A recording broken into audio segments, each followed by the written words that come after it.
नमस्कार, भारत एट 7 में आप सभी का स्वागत है। मैं हूं ऋतु वर्मा। खबरों की शुरुआत करेंगे। सबसे पहले नजर डालेंगे अभी तक की हेडलाइंस पर। महाराष्ट्र में फिर से बनी महायुति सरकार। प्रधानमंत्री नरेंद्र मोदी की मौजूदगी में देवेंद्र फडणवीस ने सीएम के रूप में ली पद और गोपनीयता की शपथ, तो एकनाथ शिंदे और अजीत पवार ने डिप्टी सीएम पद की ली शपथ।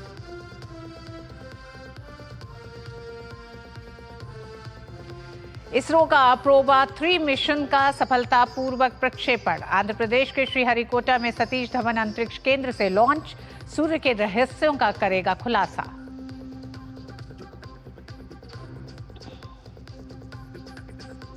भारत दौरे पर भूटान नरेश जिग्मे खेसर नामग्याल वांगचुक।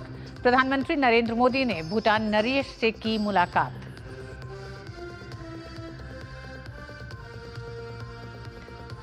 विपक्षी सांसदों द्वारा संसद अवरुद्ध करने पर बोले संसदीय कार्य मंत्री। महत्वपूर्ण मुद्दों पर व्यवधान डालना बेहद दुखद। भाजपा ने पूरे मामले को राजनीतिक ड्रामा करार दिया।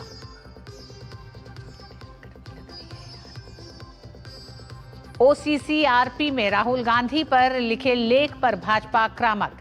नेता प्रतिपक्ष पर लगाया देश के खिलाफ मिलीभगत का आरोप। संसद में भी ओसीसीआरपी के मुद्दे पर जमकर बरसे भाजपा सांसद।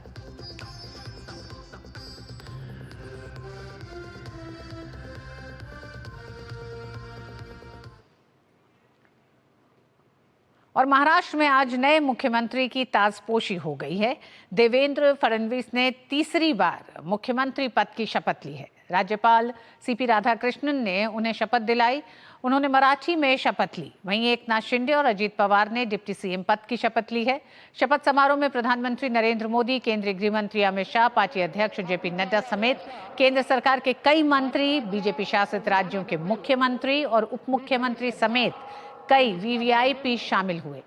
इसके अलावा 400 से ज्यादा साधु संत भी शपथ समारोह का हिस्सा बने।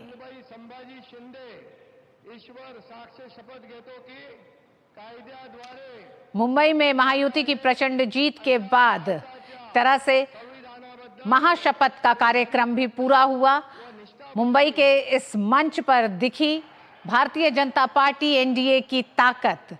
इस ताकत में तमाम भाजपा शासित राज्यों के मुख्यमंत्री, उप मुख्यमंत्री समेत देश भर के विशिष्ट मेहमान भी इस समारोह में शामिल हुए। साथ ही साथ इस महाजीत को भारतीय जनता पार्टी ने सिर्फ मुंबई तक सीमित न रखते हुए महाराष्ट्र के हर जिले तक इस विजय उत्सव को मनाने का पूरा कार्यक्रम बनाया और जिसके तहत हर जिले में इस जीत का जश्न मनाया गया।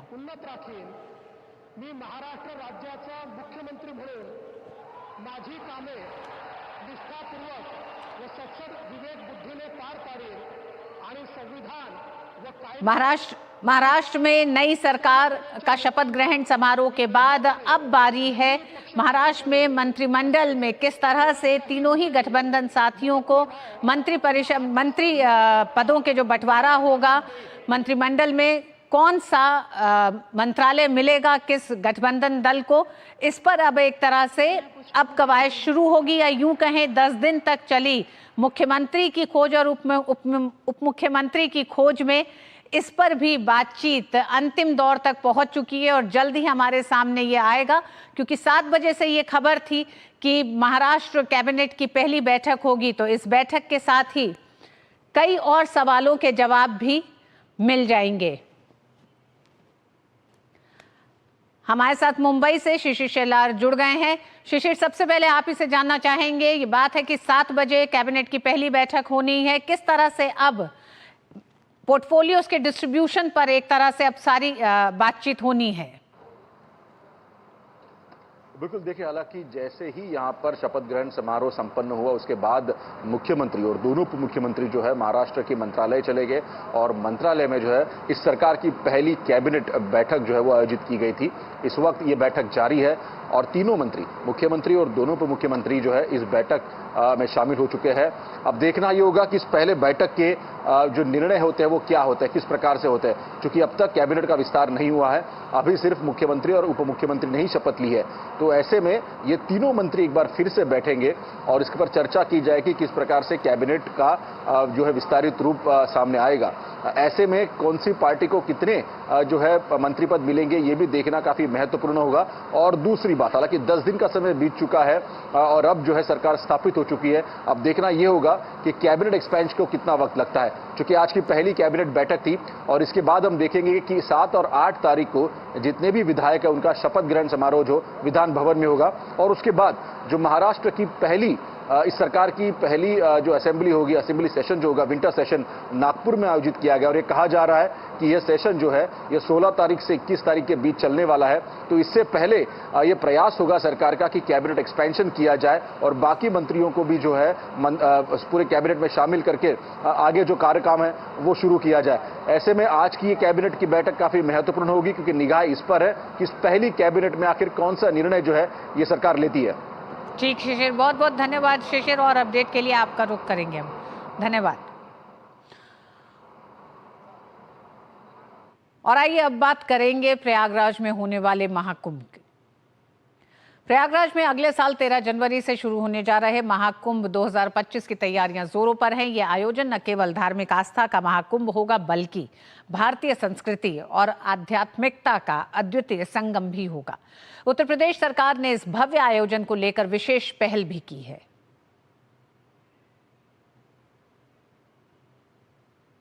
महाकुंभ का नया डेस्टिनेशन, श्रृंगवेरपुर धाम बना महाकुंभ का नया डेस्टिनेशन। महाकुंभ को दिव्य और भव्य बनाने के लिए अभिनव कदम उठा रही है योगी सरकार। निषाद राज की राजधानी रहे श्रृंगवेरपुर धाम का कायाकल्प कर रही सरकार। धार्मिक पर्यटन के साथ ग्रामीण पर्यटन से जुड़ेगा श्रृंगवेरपुर धाम। रूरल टूरिज्म का हब बनेगी निषाद राज की नगरी। पर्यटकों और दर्शनार्थियों के लिए भी अविस्मरणीय अनुभव होगा महाकुंभ। महाकुंभ को स्वच्छ और सुरक्षित महाकुंभ के रूप में विकसित करने का लक्ष्य। उत्तर प्रदेश में योगी सरकार प्रयागराज महाकुंभ को दिव्य और भव्य स्वरूप प्रदान कर रही है। प्रयागराज नगरी के साथ ही जिले में गंगा किनारे स्थित निषाद राज गुह की राजधानी रहे श्रृंगवेरपुर धाम का भी कायाकल्प सरकार कर रही है। श्रृंगवेरपुर धाम में धार्मिक और आध्यात्मिक पर्यटन के साथ रूरल टूरिज्म की भी संभावनाएं विकसित हो रही हैं। राम की नगरी अयोध्या में भगवान श्री राम के मंदिर के भव्य निर्माण और गर्भगृह में रामलला की प्राण प्रतिष्ठा के बाद अब प्रभु राम के अनन्य भक्त निषाद राज की राजधानी श्रृंगवेरपुर को भी भव्य स्वरूप दिया जा रहा है। सामाजिक समरसता के प्रतीक इस स्थान को धार्मिक और सांस्कृतिक पर्यटन के साथ अब रूरल टूरिज्म के साथ भी जोड़कर विकसित किया जा रहा है। धार्मिक और आध्यात्मिक पर्यटन के साथ श्रृंगवेरपुर धाम को ग्रामीण पर्यटन के साथ जोड़कर विकसित करने का रोड मैप तैयार किया गया है। प्रयागराज की क्षेत्रीय पर्यटन अधिकारी अपराजिता सिंह बताती हैं कि श्रृंगवेरपुर धाम का कायाकल्प का कार्य समापन के चरण में है।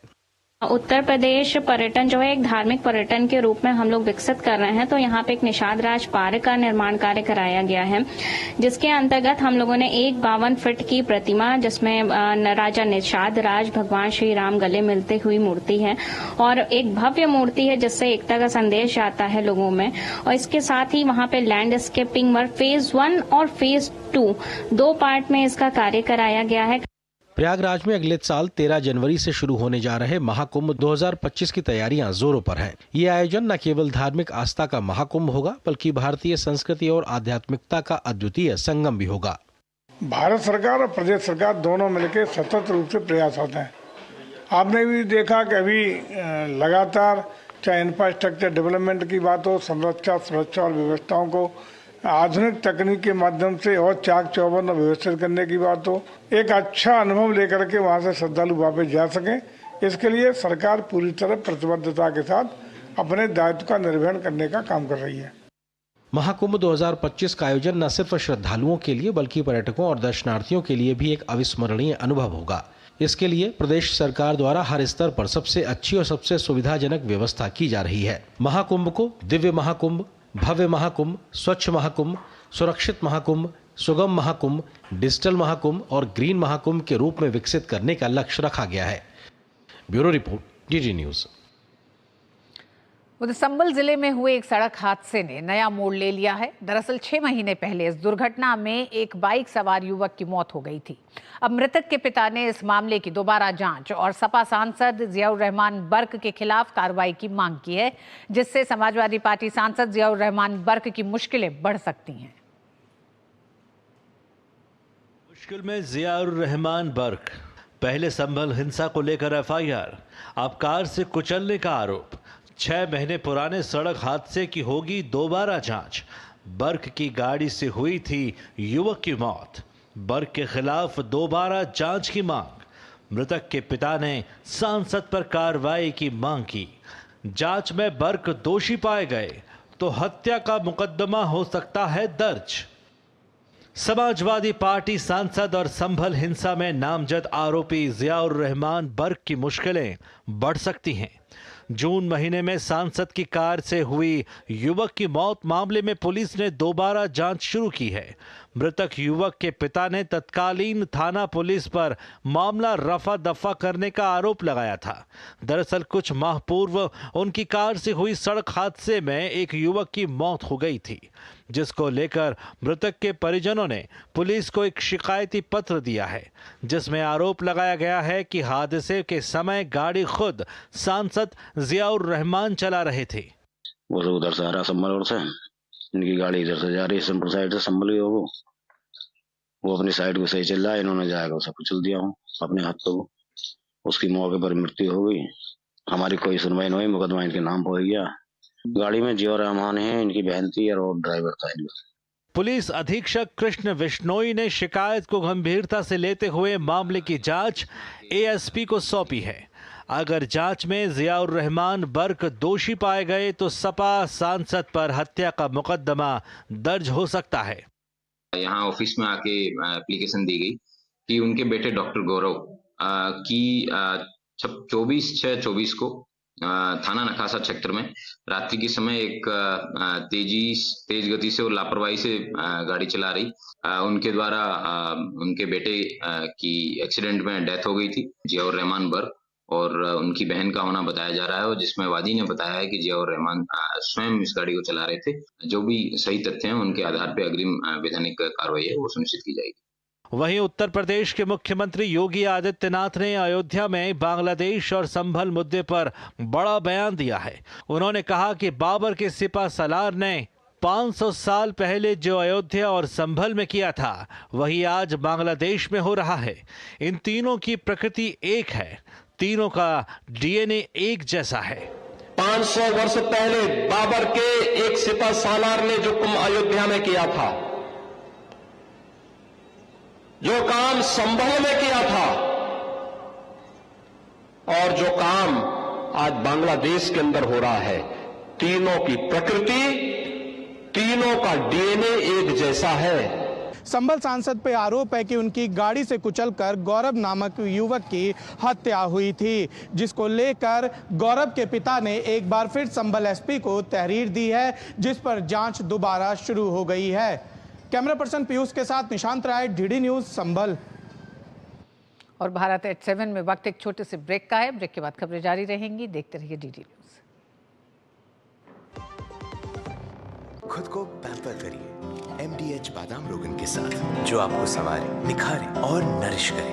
चमके चमके हाँ, दमके दमके, त्वचा में समाए, हाइड्रेट करे, हर उम्र की त्वचा का पोषण करे। You deserve the purity. MDH बादाम रोगन, नेचुरल, टेंडर, प्योर। चमके चमके। मेरी पसंद, मेरी पसंद, मेरी पसंद, मेरी पसंद, हमारी पसंद, हम सबकी पसंद। मजबूत देश का मजबूत सरिया हो गया स्टील। Hey girls! Congratulations! आज तो पार्टी चाहिए। पहले चैंपियन के साथ सेल्फी लेंगे। आइडिया, यही करते हैं पार्टी। पिज्जा पार्टी, ये चल अपना कार्ड और पिन दे। मेरे कार्ड की डिटेल्स मैं खुद ही डालूंगी। आरबीआई कहता है अपना पिन, OTP, CVV या इंटरनेट बैंकिंग पासवर्ड किसी के साथ शेयर ना करें। ऑनलाइन बैंकिंग सिर्फ अपने कंप्यूटर, मोबाइल और सिक्योर नेटवर्क से करें। बाय गर्ल्स, कहाँ जा रही है? सुना नहीं, नो शेयरिंग। आरबीआई कहता है जानकार बनिए, सतर्क रहिए। जिंदगी की हर छोटी बड़ी जरूरत के लिए आप जो सपने सजाते हैं, बस उसी उम्मीद को तो हम सहारा लगाते हैं। SIP आपकी सेविंग्स को आपकी खातिर काम पर लगाएगी आज ही अपनी पहली SIP की शुरुआत करें। अधिक जानकारी के लिए अपने वित्तीय सलाहकार से परामर्श करें। LIC म्यूचुअल फंड द्वारा निवेशक शिक्षा की एक पहल। म्यूचुअल फंड निवेश बाजार के जोखिम के अधीन है। योजना से संबंधित सभी दस्तावेजों को ध्यान से पढ़ें। MDH की देगी मिर्च, देगी मिर्च का तड़का, अंग अंग फड़का। MDH की देगी मिर्च। मध्य प्रदेश के पर्यटन को बढ़ावा देने के लिए केंद्र सरकार ने मध्य प्रदेश को 200 करोड़ रुपए का विशेष पैकेज दिया है। इस विशेष पैकेज से भोपाल स्थित कुशाभाऊ ठाकरे अंतर्राष्ट्रीय कन्वेंशन सेंटर के अंतर्राष्ट्रीय स्तर पर उन्नयन और ओरछा में पर्यटन अघोर संरचनाओं और सुविधाओं का विकास होगा। भोपाल से DD न्यूज संवाददाता आदित्य श्रीवास्तव की रिपोर्ट। देश में पर्यटन को मिलेगा बढ़ावा। 23 राज्यों की कुल 40 पर्यटन परियोजनाओं को मंजूरी। देश का प्रमुख पर्यटन स्थल बनेगा MP का ओरछा।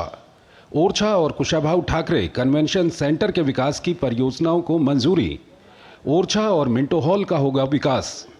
पर्यटन के माध्यम से मिलेगा रोजगार। ओरछा शहर का ऐतिहासिक रूप से बड़ा महत्व। हिंदू धर्म के लिए महत्वपूर्ण जगह, राम राजा मंदिर स्थित। मध्य प्रदेश में टूरिज्म को बढ़ावा देने के लिए केंद्र सरकार ने MP के निवाड़ी में स्थित ओरछा और भोपाल के कुशाभाऊ ठाकरे कन्वेंशन सेंटर के विकास की परियोजनाओं को मंजूरी दी है। करीब 200 करोड़ रुपए की लागत से दोनों क्षेत्रों में पर्यटन का विकास होगा। इसके अलावा केंद्र ने 22 राज्यों के भी 38 पर्यटन स्थलों को चिन्हित किया है, जो ऐतिहासिक महत्व तो रखते हैं, लेकिन वो पर्यटन की दृष्टि से कम चर्चित हैं। केंद्र से प्राप्त राशि से कुशाभाऊ ठाकरे अंतर्राष्ट्रीय कन्वेंशन सेंटर में बैंक्वेट हॉल, देश की कला और संस्कृति को प्रदर्शित करने के लिए exhibition area, business centre, banquet hall सहित आधुनिक तकनीक से युक्त सर्व सुविधाओं का विकास किया जाएगा। इसे ऐसा सेंटर बनाया जाएगा जिसमें बैठकें, प्रोत्साहन, सम्मेलन और प्रदर्शनियां आदि हो सकें और पर्यटन को बढ़ावा मिल सके। कुछ समय पूर्व प्रदेश में पर्यटन सुविधाओं को बढ़ाने के संबंध में प्रस्ताव भारत सरकार को भेजे थे, जिनमें से भारत सरकार ने लगभग 200 करोड़ रुपए के प्रस्तावों को स्वीकृति प्रदान कर दी है। भोपाल स्थित कुशाभाऊ ठाकरे कन्वेंशन सेंटर का विस्तार एवं राम राजा सरकार की नगरी ओरछा में पर्यटन सुविधाओं के विकास के लिए यह राशि उपलब्ध कराई जाएगी। मध्य प्रदेश के निवाड़ी जिले में स्थित ओरछा शहर ऐतिहासिक रूप से बड़ा महत्व रखता है। यहाँ सदियों पुराने मंदिरों के साथ बुंदेला राजाओं के किले और महल भी शामिल हैं। हिंदू धर्म के लिए भी ये एक महत्वपूर्ण जगह है, जहाँ राम राजा मंदिर स्थित है। आपको बता दें कि ओरछा में इस राशि से पर्यटन सुविधाओं के विकास के साथ प्रवेश द्वारों का संरक्षण एवं पुलों का जीर्णोद्धार, मंदिर स्मारकों का संरक्षण और संग्रहालयों का विकास भी किया जाएगा। ओरछा को 99.92 करोड़ रुपए स्वीकृत किए गए हैं। MPT यानी कि मध्य प्रदेश टूरिज्म, इसके विज्ञापनों में आपने सुना होगा MP अजब है, सबसे गजब है। वो ऐसे ही नहीं कहा जाता, क्योंकि मध्य प्रदेश के पर्यटन स्थल जो हैं वो देश दुनिया के पर्यटकों को अपनी सौंदर्यता के चलते बरबस ही यहाँ खींच लाते हैं। अब केंद्र सरकार से मिले इस विशेष पैकेज के जरिए न सिर्फ मध्य प्रदेश के पर्यटन स्थलों का विकास होगा, बल्कि देश दुनिया के पर्यटकों के फुटफॉल में भी इजाफा होगा। कैमरामैन चंद्रमोहन के साथ आदित्य श्रीवास्तव, DD न्यूज, भोपाल। ऐसा पहली बार होने जा रहा है कि बस्तर के गांव-गांव में नक्सलियों से पीड़ित हर परिवार और सरेंडर कर चुके पूर्व नक्सलियों को छत्तीसगढ़ सरकार आवास देने जा रही है। देखिए छत्तीसगढ़ से ये रिपोर्ट। छत्तीसगढ़ को PM आवास योजना के तहत 15,000 नए घरों की मंजूरी मिली। सरेंडर नक्सली और नक्सल पीड़ित परिवार को मिलेगा फायदा। नक्सल पीड़ितों की सूची तैयार करने के निर्देश। ये पहल सरेंडर नक्सलियों को मुख्यधारा में लाने की दिशा में एक बड़ा कदम। वामपंथी उग्रवाद से प्रभावित परिवारों को पुनर्वास नीति के मिलेंगे घर। ऐसा पहली बार होने जा रहा है कि बस्तर के गांव-गांव में नक्सलियों से पीड़ित हर परिवार और सरेंडर करने वाले नक्सलियों को छत्तीसगढ़ सरकार आवास देने जा रही है। साल 2026 तक देश को नक्सल मुक्त अभियान में सरकार ने एक और कदम उठाया है, जिसमें छत्तीसगढ़ से नक्सल पीड़ित परिवार और सरेंडर कर चुके नक्सली जो कभी लाल आतंक का हिस्सा थे, अब उन्हें PM आवास योजना का लाभ मिलेगा। छत्तीसगढ़ में पीएम आवास योजना को लेकर केंद्र ने बड़ी मंजूरी दी है। प्रदेश में नक्सल पीड़ित परिवार और सरेंडर कर चुके नक्सली जो कभी लाल आतंक का हिस्सा थे, उन्हें भी पीएम आवास योजना का लाभ मिलेगा। आत्मसमर्पण करने वाले नक्सलियों और माओवादी हिंसा से प्रभावित लोगों को मोदी सरकार की तरफ से छत्तीसगढ़ को कुल 15,000 नए घरों की मंजूरी मिली है। इस योजना में विशेष रूप से उन परिवारों को शामिल किया जाएगा जिनका नाम सामाजिक आर्थिक जाति जनगणना 2011 और आवास प्लस 2018 की सूची में शामिल नहीं है।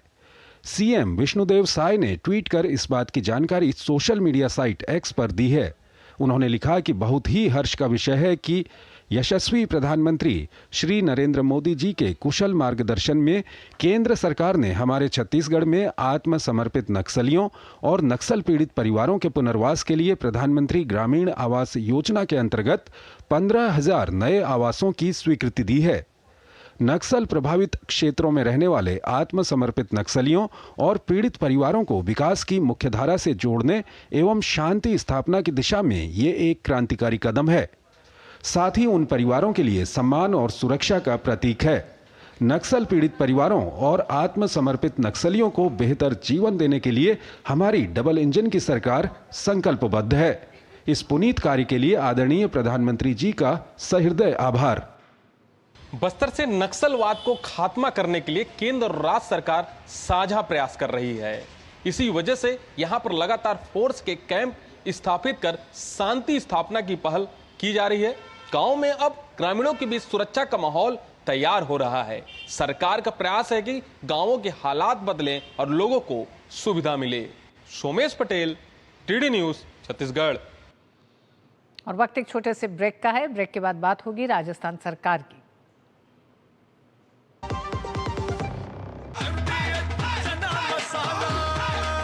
अब छोलिया हो या लोबिया, सफेद चने या काले चने, सब कुछ मजेदार बने। सुनो, एक अच्छी इंश्योरेंस पॉलिसी एआई से पूछते हैं। एक ऐसी पॉलिसी जिसमें प्रीमियम पेमेंट हो लिमिटेड पर इनकम आती रहे लाइफ टाइम। LIC का जीवन उत्सव। एक ऐसी पॉलिसी जो दे होल लाइफ इंश्योरेंस कवर भी। LIC का जीवन उत्सव। वाह, चलो तो LIC की जीवन उत्सव पॉलिसी ही लेते हैं। मैं भी तुमसे यही कह रही थी, LIC का जीवन उत्सव। लाइफ टाइम सेलिब्रेशन मनाइए LIC के जीवन उत्सव के साथ। फ्यूचर सेट है। जब धरती चीर कर निकलता है लोहे का पत्थर और मिलता है मोंगिया के जोश से, फिर तपता है, पिघलता है और बनता है फौलाद। अब होता है सरिया सारी खूबियों के साथ। मोंगिया स्टील, मजबूत देश का मजबूत सरिया। MDH का किचन किंग किचन में हो तो हम सब कुछ बना सकते हैं। बैंगन का भरता, आलू गोभी, भिंडी मसाला और भी बहुत कुछ। MDH। राजस्थान सरकार rising Rajasthan global investment summit की मेजबानी करेगी। मुख्यमंत्री भजनलाल शर्मा ने इससे पहले बुधवार को 9 नई नीतियां लॉन्च की हैं। इसमें MSME नीति, निर्यात संवर्धन, एक जिला एक उत्पाद, पर्यटन इकाई, स्वच्छ ऊर्जा, खनिज, एमसेन और क्लस्टर विकास योजना शामिल है। इन नीतियों से राज्य में आर्थिक प्रगति और रोजगार के अवसर बढ़ेंगे। राजस्थान के मुख्यमंत्री भजनलाल शर्मा ने 9 नई नीतियों को लॉन्च किया है। ये नीतियां राज्य में निवेश को बढ़ावा देने और अर्थव्यवस्था को दोगुना करने के लक्ष्य से लाई गई हैं। इन नीतियों में MSME, निर्यात, पर्यटन, ऊर्जा, खनिज और अन्य क्षेत्र शामिल हैं। इन सभी 9 नीतियों की लॉन्चिंग आगामी rising Rajasthan global investment summit से ठीक पहले की जा रही है। राजस्थान की नई 9 नीतियों से न केवल निवेश आकर्षित होगा बल्कि लाखों युवाओं को रोजगार के अवसर भी मिलेंगे। इस क्षेत्र को और अधिक मजबूत बनाने और निवेश के लिए सकारात्मक वातावरण बनाने के लिए निर्माण के लिए हम एकीकृत स्वच्छ ऊर्जा नीति 2024 लाए हैं। इस नीति के माध्यम से प्रदेश में अक्षय ऊर्जा, बायोमास एवं waste to energy, green hydrogen ऊर्जा भंडारण परियोजना को बढ़ावा मिलेगा। राजस्थान सरकार rising Rajasthan global investment summit की तैयारी में जुटी है। इसके लिए राज्य में निवेश को आकर्षित करने और अर्थव्यवस्था को मजबूत करने के लिए 9 नई नीतियां लाई गई हैं। इनमें MSME नीति से मिलेगा लघु उद्योगों को बढ़ावा, निर्यात संवर्धन नीति से वैश्विक बाजार तक बनेगी पहुंच, एक जिला एक उत्पाद नीति कारीगरों की आय वृद्धि में सहायक, क्लस्टर विकास योजना से हस्तशिल्प को मिलेगा प्रोत्साहन। ABGC एंड XR नीति नई तकनीक में नवाचार का आधार। नई पर्यटन इकाई नीति रोजगार सृजन में सहायक। एकीकृत स्वच्छ ऊर्जा नीति से होगा हरित ऊर्जा का विस्तार। नवीन खनिज नीति में रोजगार और राजस्व वृद्धि का लक्ष्य। उप मुख्यमंत्री दिया कुमारी ने कहा है कि मुख्यमंत्री भजनलाल शर्मा के नेतृत्व में प्रदेश में निवेश को बढ़ावा देने के लिए राज्य सरकार अपने कार्यकाल के पहले ही साल में निवेश सम्मेलन का आयोजन करने जा रही है। हमने एक ऐतिहासिक बजट पेश किया और अपनी सरकार के पहले ही साल में औद्योगिक एवं आर्थिक विकास के लक्ष्यों को पूरा करने के लिए आज 9 नीतियों को जारी भी किया है। जबकि उद्योग एवं वाणिज्य मंत्री कर्नल राज्यवर्धन राठौर ने कहा कि प्रदेश में निर्यात को बढ़ावा देने के लिए निर्यात संवर्धन नीति लागू की जा रही है, जिसके माध्यम से निर्यातकों की सहूलियत के लिए प्रावधान किए गए हैं। ऐसा शानदार मौका है जब देश के अंदर तीसरी बार चुनी हुई सरकार काम कर रही है, देश की इमेज मजबूत है, विकास के लिए केंद्रीय नीतियां बन रही हैं। उम्मीद जताई जा रही है कि राजस्थान के औद्योगिक विकास को बढ़ावा देने के लिए ये नीतियां प्रदेश को एक नई दिशा देने में सहायक सिद्ध होंगी। राजस्थान सरकार की नई नीतियां ईज ऑफ डूइंग बिजनेस को प्रभावी बनाने में मददगार साबित हो सकेगी। सरकार का मानना है कि आने वाले दिनों में इन नीतियों के प्रभावी होने से राज्य की प्रगति में निवेश अनुकूल माहौल बन सकेगा, साथ ही प्रगति के पथ पर राजस्थान को भी अग्रसर करेगा। कैमरा पर्सन राकेश पटेल के साथ महेश दाधिच, DD न्यूज, जयपुर। और भारत H7 में आज बस इतना ही। पूरी टीम को दीजिए अनुमति। DD न्यूज पे खबरें जारी रहेंगी। नमस्कार।